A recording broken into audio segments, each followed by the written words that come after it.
Bonjour à tous. Aujourd'hui, je m'intéresse au lien entre le papillomavirus et les cancers.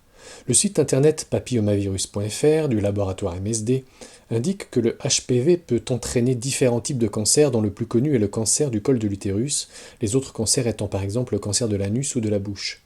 L'allemand Hausen a eu le prix Nobel de médecine en 2008 pour ses travaux ayant mis en évidence le pouvoir pathogène des HPV et leur rôle dans la survenue du cancer utérin. Nicole et Gérard Delépine nous expliquent que sur les 150 souches de HPV connues à ce jour, on a constaté la présence d'une petite vingtaine de souches dans différents cancers, dont le cancer utérin. Mais attention, si la corrélation est là, la causalité n'est pas du tout prouvée selon les auteurs du livre. D'autant que le cancer utérin, comme bon nombre de cancers, est multifactoriel. Par exemple, précocité des rapports sexuels ou tabagisme. En clair, la présence d'un HPV n'est qu'un marqueur de risque, en rien la cause directe du cancer. Les auteurs soulignent toutefois que deux souches en particulier, la 16 et la 18, sont à risque, car statistiquement hautement liées à certains cancers, et qu'il faut donc ne pas les laisser se développer, d'où l'importance d'un frottis régulier.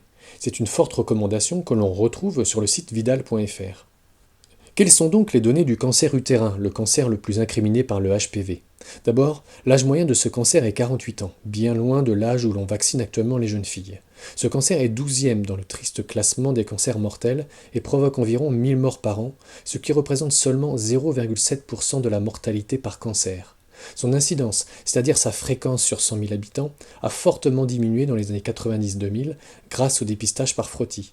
Autrement dit, le cancer utérin, même s'il découlait directement d'une infection HPV, ce qui reste à prouver, n'est pas un danger de santé publique et les autres cancers cités par le site le sont encore moins. Les auteurs du livre s'interrogent alors sur l'intérêt d'une telle stratégie vaccinale, traiter en préventif le HPV par un vaccin, en pariant sur la suppression du cancer utérin 10 ou 20 ans plus tard. Cela relève purement de la prédiction. Pour info, cette stratégie de vacciner avec un effet préventif sur un cancer a déjà été tentée avec le vaccin anti-hépatite B, dont on espérait une forte diminution du cancer du foie. C'est un fiasco. En 20 ans, l'incidence de ce cancer a quadruplé aux USA et doublé en France. Mais qu'en est-il précisément de l'effet du vaccin Gardasil utilisé depuis une quinzaine d'années dans certains pays? C'est encore un peu tôt pour en tirer des conclusions certaines. Selon Nicole et Gérard Delépine, la prédiction d'un effet sur le cancer ne sera hélas pas prophétique, bien au contraire. Les premiers indicateurs statistiques dans tous les pays qui ont massivement vacciné ne sont pas bons. En effet, l'incidence du cancer utérin remonte dans les tranches d'âge concernées par les vaccins, alors qu'elle continue de descendre sur les tranches d'âge 50 ans et plus, donc celles des femmes qui n'ont pas reçu le vaccin. La France constitue un pays témoin, car il est peu vacciné. L'incidence du cancer continue de baisser sur toutes les tranches d'âge.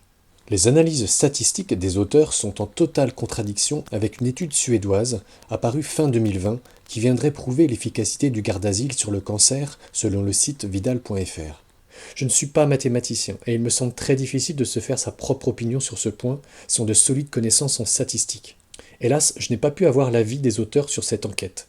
Je vous ai donc mis les liens vers les deux analyses contradictoires. Si vous avez des commentaires experts, je suis preneur. Dans la prochaine vidéo, on s'intéressera de près au Gardasil, un vaccin qui nous réserve bien des surprises.